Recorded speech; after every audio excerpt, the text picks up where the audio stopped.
Salam, hər birinizi xoş gördük. Əziz müəllimlər və abituriyentlər, ekranda gördüyünüz suallar bugün 18 may 2025-ci ildə OTK sınavının biologiya suallarıdır. Suallara isə izah vermək istəyən mənəm, Şəlalə İbrahimova. Suallara maksimal dərəcədə sadə izah vermək istəyirəm, çünki mən biologiyanı çətinləşdirməyin yox, asanlaşdırmağın tərəfdarıyam. İlk öncə onu vurğulayaq ki, siz də çox yaxşı bilirsiniz ki, etalon cavablar hələ dərc olunmayıb.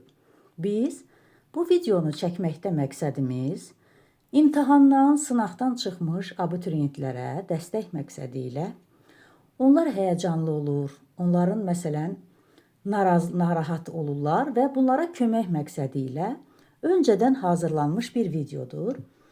Və beləliklə onlar bu videonu izləyərək 90-95% nəticələrini yoxlaya bilərlər. Ən azından cavablar çıxana qədər qismən də olsa neçə doğru, neçə səhv yazdıqlarını təxmin eləyə bilərlər. Çox maraqlı bir nüansdır ki, etalon cavablar çıxandan sonra bəzi müəllimlər və bəzi insanlar məsləhətlə bağlı videonun altında məsləhətlər yazırlar ki, bəs bu sualda belə cavab olmalıdır, o sualda elə. Əlbəttə, etalon çıxandan sonra məsləhət vermək asandır. Mən dəvət edirəm o insanları, gəlin siz də etalon çıxmamışdan öncə video hazırlayın. Sonra etalon çıxandan sonra biz yoxlayaq görək, sizin hazırladığınız video 100% doğrudurmu? Əlbəttə, orada müəyyən qüsurlar olacaq. Hətta OTK-nın sınağının içərisində də bəzi nöqsanlı suallar ola bilər. Bu normal bir haldır. İkinci bir cəhətdən öz abituriyentlərim, eyni zamanda Telegram kanalında və YouTube abituriyentləri mənə bildirirlər ki, müəyyən bir vəsaiti biz oxuyaraq, əzbərləyərək, dəfə-dəfə işləyərək mən OTK sınağında yaxud DİM sınağında %100 nəticə göstərə bilərəm. Bu iddianı səsləndirmək çox gülünc görsənir, həddən artıq. Bütün test vəsaitləri bizə hazırlaşmağa yardımçıdır, köməkçidir, dəstəkçidir. DİM heç bir müəllifin suallarını heç bir zaman nə OTK-ya, nə də ki qəbul suallarına salmır. Seçilmiş müəlliflərin sualları toplanılır, onlar kompüterin bazasına yerləşdirilir və təsadüfən seçilir və 30 sual olaraq bax bu cür formalaşdırılır. Mən bu sualı məndən soruşan şagirdlərə bildirirəm ki, hər hansı bir vəsait işləyərək nə OTK-nı, nə DİM-in sınağını 100% nəticə yazmaq mümkün deyil. Amma onlar sizə köməkçi vasitə kimi kömək eləyə bilər.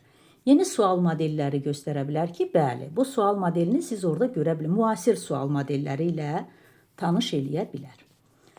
Keçək suallarımıza. Birinci sualda deyilir, insanın hissi neyronun cisimləri yerləşir. Hissi neyronlar mərkəzi sinir sistemindən kənarda yerləşir və hissi neyronların cisimləri də mərkəzi sinir sistemindən kənarda yerləşirdi, sinir düyünlərinin əmələ gəlməsində iştirak eləyirdi. Baxın, elə bizdən hissi neyronun cisminin harda yerləşdiyini soruşur. Daxili orqanların yaxınlığında sinir düyünlərində, bəli.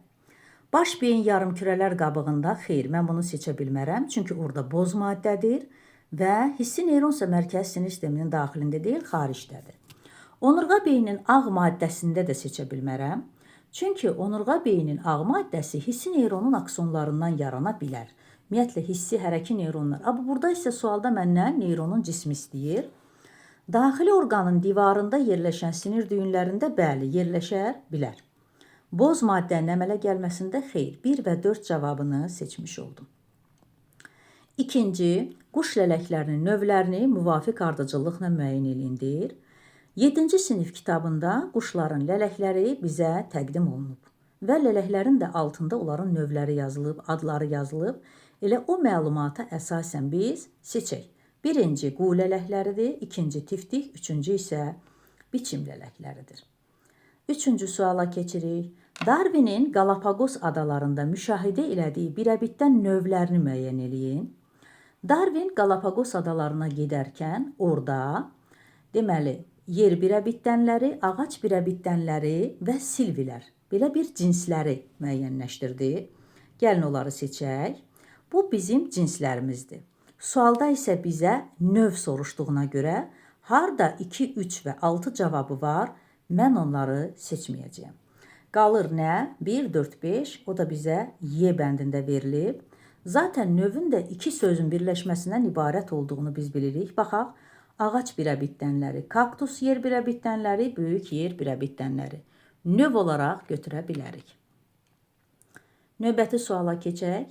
Euler-Venn diaqramına uyğun olaraq bəndləri müəyyən edin. Laminariya və porfira yosunları arasında neyniyək? Uyğunlaşdıraq fikirləri. Çoxalmasında nəsil növbələşməsi var. Həm laminariyada, həm porfirada nəsil növbələşməsi var. Tallomu lövhə şəkillidir. Bu porfiraya aiddir. Lent şəkilli desəydi, mən onu laminariyaya aid eləyərdim. Rəng daşıyanında müxtəlif rəngli pigmentlərə rast gəlinir. Rəng daşıyanında müxtəlif rəngli pigmentlərə rast gəlinir hər ikisində. Qonur yosunlarda da bu hal var. Qırmızı yosunlarda da müxtəlif pigmentlər var. Yaşıl pigmentlərdən əlavə müxtəlif pigmentlər var. Qonur yosunlar şöbəsinə aiddir. Əlbəttə laminariya. Tallomu lent şəkillidir və qırmızı yosunlara aiddir. Altını da aid elədim porfiraya. Beləliklə 1-ə 4, 5 olsun, 2-yə 2, 6 və C bəndində bu hal var. Sakit halda tənəffüs zamanı orta yaşlı adamın ağciyərlərindən qana keçən oksigenin həcmini verir, 2 litr verir. Kub santimetrə çevirməliyik. 2 litr 2000 kub santimetrdir və onu bir tənəffüs hərəkətində 25 kub santimetr keçirdi qanımıza, düzdürmü? Bunu 25-ə bölərək mən tənəffüs hərəkətlərinin sayını tapdım, 80. Lakin məndən tənəffüs hərəkətlərinin sayını istəmir. Məndən zaman istəyir. 80 tənəffüs hərəkətinə də nə qədər vaxt sərf eləmiş olaram? 5 dəqiqə vaxt sərf eləmiş olaram. Araxnodaktiliya xəstəliyini müəyyən edən genin normal formalaşması ən çox pozduğu toxuma qrupunun əsas xüsusiyyətini istəyir. Araxnodaktiliya 9-cu sinif kitabında belə bir xəstəlik var, hörümçək barmaqlılıq deyilir. Barmaqları uzanır və orada aydın yazılıb ki, o birləşdirici toxumanın funksiyasını pozur. Birləşdirici toxumanın funksiyasına aid yadıma salıram ki, birləşdirici toxumada hüceyrə arası maddə çoxdur, hüceyrələr az. Adətən hüceyrə arası maddəsi çoxdur bəndini seçmiş oldum. Xordanın ömrü boyu saxlanıldığı balıq istəyir. Siyənəklər sümüklü balıqlardır. Farel də qızıl balıqlara aiddir. Qılınc balıq çəki kimilərə, şəmai də çəki kimilərə, uzunburun isə nərələrə aiddir və onda xorda ömür boyu saxlanılır. Çiyin qurşağına bilavasitə birləşən borlu sümüklərin sayı 2 kürək sümüyümüzdür. Körpücük sümüyünə borlu sümük birləşməz.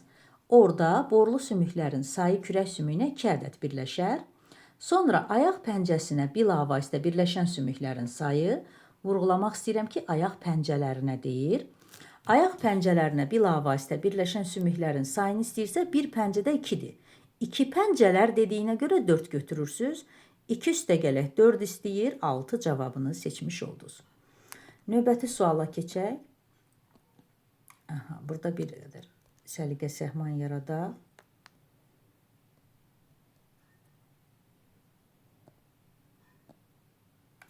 Yenə deyirəm, burada mən şəxsi fikrimi bildirirəm ki, məncə bu cür olar. Ola bilsin etalon çıxandan sonra uyğunsuzluq olar. Yenə də bu təbii bir haldır, bunu normal qarşılamaq lazımdır. Deyir ki, təbii qruplaşmanın növ müxtəlifliyinin azalması ilə düz. Təbii müxtəliflikdə, yəni növlər harda çox olar? Əlbəttə ki, tropik meşədə çox olar. Sonra qarışıq meşələrdə çox olar. Bəli, razıyam. Qarışıq meşələri nəyi misal göstərir? Palıtlıq meşəsi məsələn qarışıq meşə ola bilər.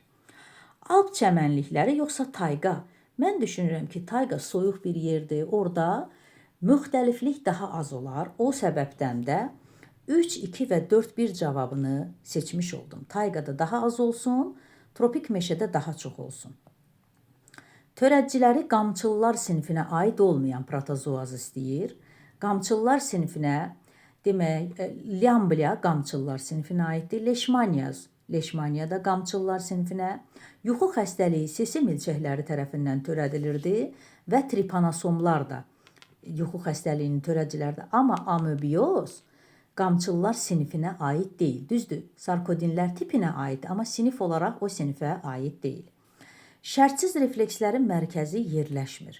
Şərtsiz refleksləri xatırlayaq, anadan gəlməkdir, bütün insanlarda eyni idi, irsə nəsildən nəslə ötürülmürdü və yalnız xarici səbəbdən tormozlanırdı.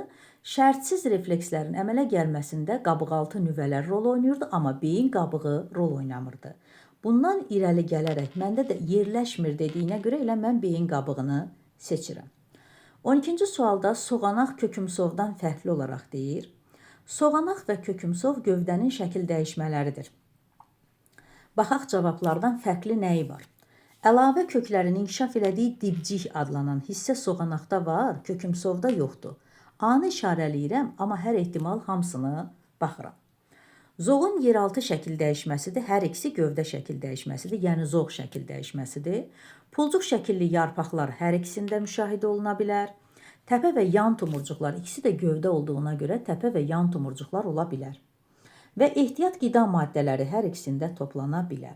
Fərqli xüsusiyyət istəyirsə A-nı seçə bilərəm. Hipokrat barəsində doğru olmayan, tibbə daxil olan şagirdlərimiz, abituriyentlər, yəni gələcək həkimlər Hipokrata and içir.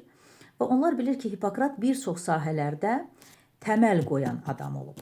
Epidemiologiyanın təməlini qoyub, banisi olub, helmintlər barədə elmə daxil eləyib, hətta helmintlərə aid kitab yazıb, 7 kitab. Temperament haqqında da təlimin banisidir, amma temperamentin təsnifatını o verməyib. Biz də Hipokratın etmədiyi bir şeyi seçirik. Temperamentin təsnifatını işləyib yox. Parazit qurdların haqqında ətraflı məlumat, xəstəliklər barədə ətraflı məlumat, bəli. Məktəb dövründə sağlam qızın bədənində minimum neçə sarı cisim yaranar? Məktəb dövrü 6 yaşdan 17 yaşa qədərdir və 17 yaş müddətində demək minimum istəyir. Qadın da 10-12 yaşdan yumurta hücrə yetişdirir. Mən 17-dən 10 çıxsam 7 il alaram. Minimum dediyinə görə qoy balaca rəqəm olsun. 17-dən 12 çıxaram, 5 il alaram minimum dediyi üçün. Bunu da vuraram 13-ə, minimum 65 yumurta hücrə hazırlamış olar. Deməli, baxaq növbəti suala. Vavilova görə mədəni bitkilərin mənşə mərkəzi müəyyən olunmadığı, yəni, lakin müasir tədqiqatlarda yer alan mərkəz istəyir. Avstraliya hesab olunur. Müasir tədqiqatlarda yer alıb, lakin Vavilovun müxtəliflik mərkəzində yer almayıb. Amma bizdən nə istəyir? Avstraliyada yerləşən insan qalıqları istəyir. Hansıdır? Xramanyonlar Avstraliyada yerləşən insan qalıqlarıdır. Digər insan əcdadlarının qalıqları Avstraliyada tapılmayıb. Sürü halında yaşayıblar, xeyr. Sürü halında yaşamayıblar, ailə halında. Danışa bildiyinə görə çənaltı çıxıntıya malik olublar, bəli. Alınları maili olub, xeyr, düz alın. Qaşüstü yastıqlara malik idilər, doğru deyil. Əmək alətləri yalnız daş və ağacdan idi, doğru deyil. Qram müsbət bakteriyalarının qram mənfi bakteriyalardan fərqləndirən əlamət istəyir. Keçən ildə belə bir suallar var idi. Yenə deyirəm, qram müsbət bakteriyalarının qram mənfidən fərqi membran qatının 2 və daha çox olmasıdır. Bu sual növbəti köhnə otikalarda da var idi. O səbəbdən də səthi strukturların zülallara aiddir, mitoz yolla 2-yə bölünür. Bax, qlükan molekulu 1 və 2 qat əmələ gətirir fikrini seçmiş oldum. Səthi strukturlarını gliserin, THUA turşusuna daxil deyil. Hüceyrə divarında qlikon molekuları 40-a qədər qat əmələ gətirir. Məncə 40 çoxdur, həddən artıq çoxdur, amma yenə də fikrimi C üzərində saxladım. Evkariot hüceyrənin hansı strukturunda sxemdə təsvir olunan proses gedə bilər deyir. Sxemdə ana matris göstərilib, matrisin ana zənciri göstərilir. Matrisin ana zənciri nədir? DNT. Və DNT-nin kiləşməsi göstərilir. Mən elə bir struktur seçməliyəm ki, orada DNT kiləşə bilsin. Baxın, endoplazmatik şəbəkə, Golgi, ribosom. Burada DNT-yə mən rast gələ bilmərəm, amma nüvə mitoxondri və xloroplastda rast gələ bilərəm. Postembrional inkişafı qeyri-tam çevrilməklə gedən həşərat olsun, çəyirtkədə qeyri-tamdır. Kəpənək və böcəklərdə ağcaqanadda tamdır. Bu hörümçəkdə isə ümumiyyətlə dolayı inkişaf yoxdur, düzünə inkişafdır. Ona görə qeyri-tamı hörümçəkdə axtara bilmərik. Növbəti suala keçək. Deməli, əvvəlcə biz bir balaca burada təmizlik işləri aparaq və keçək növbəti sualımıza. İsveçrə alimi Indigo patricus nərgiz bitkisindən aldığı bir gen var və beta-karotin istehsal eləyir. Vavilova görə hansı bitkinin üzərində Indigo patricus seleksiya işləri aparılır? Düyünün üzərində. Düyü isə Vavilovun hansı mərkəzində yerləşir? Cənubi Asiya tropik mərkəzində yerləşirdi. Düyüdən başqa orada xiyar da var idi, badımcan da var idi. Ona görə Cənubi Asiya tropik mərkəzini seçək. Y bəndində Cənubi Asiya tropik mərkəzini seçmiş olduq. İfrazat sistemində iki əsas bədən boşluğunda yerləşən orqanı nədir? Sidi yaxarlarıdır. Sidi yaxarları başlanğıcı hardan alır deyir? Böyrəkləyənlərindən əlbəttə. Sidik hissəsindən ala bilərmi? Yox. O sidik çıxarıcı kanaldır. Qarın aortasından isə qan damarı, böyrəyə gələn qan damarı başlanğıc alır. Buğdanın mürəkkəb sümbülünün çiçəkləri ilə bağlı sual verir. Yenə deyirəm, sadə izah verməyə çalışacağım. Ola bilsin ki, etalon çıxanda başqa bir cavab nəzərdə tutulub, amma yenə hər ehtimal biz öz hesablamamıza aparaq. Buğdada çiçək yanlığını təşkil edən bitişik olmayan strukturlar istəyir. Düsturu yazaq.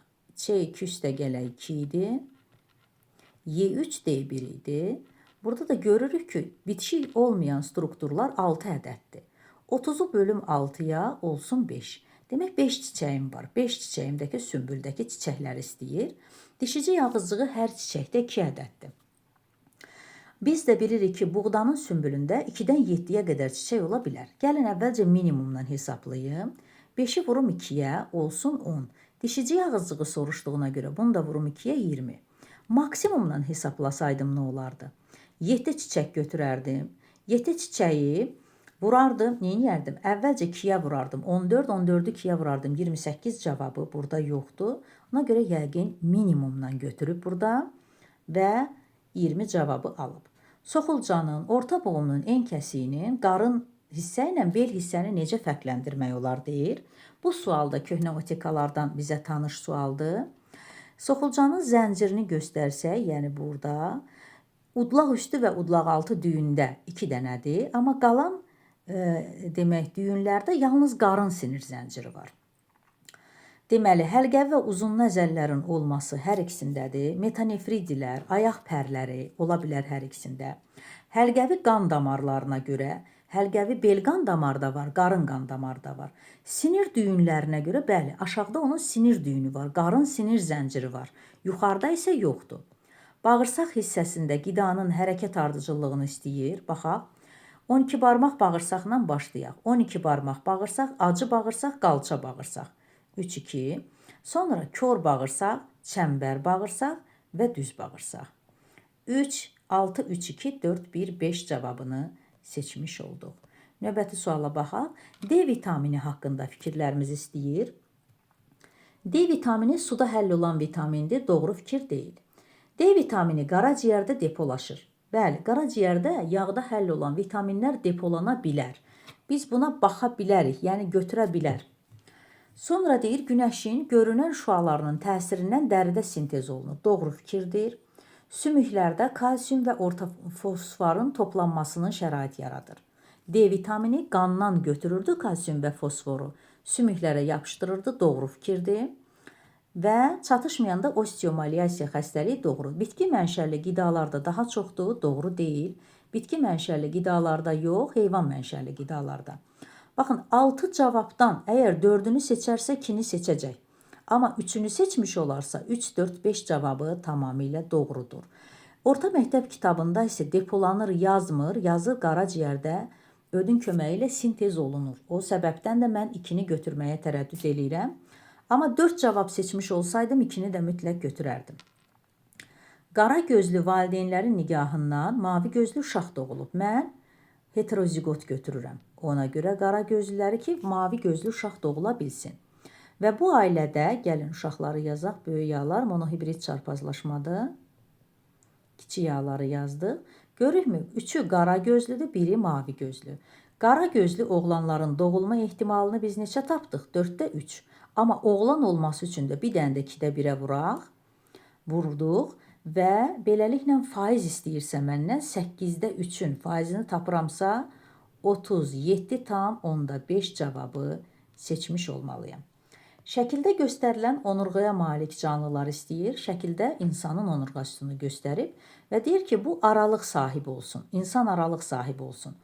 Öküz soliterində insan əsas sahibdir.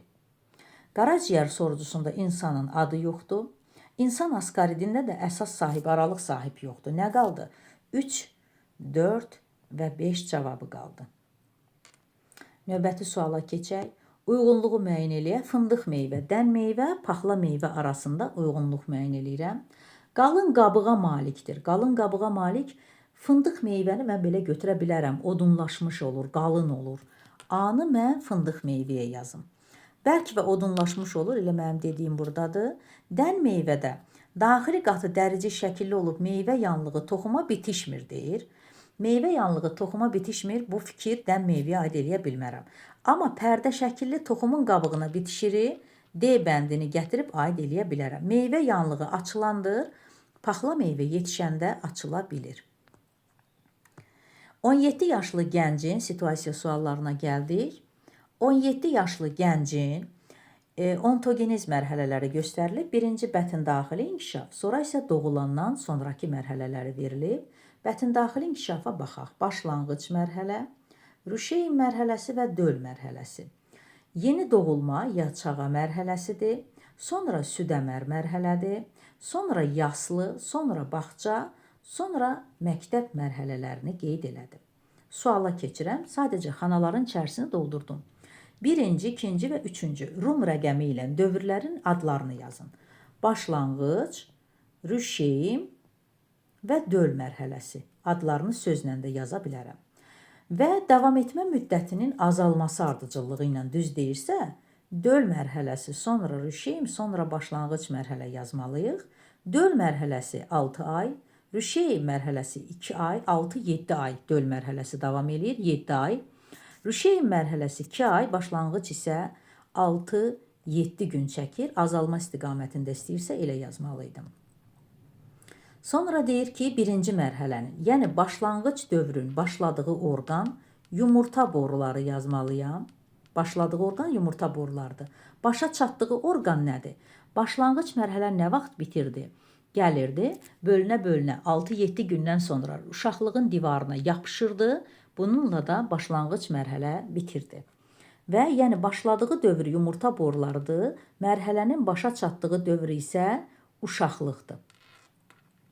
Uşaqlıq yazaq. Və deyir ki, gəncdə ikinci cinsi əlamətlərin meydana çıxdığı dövrdə.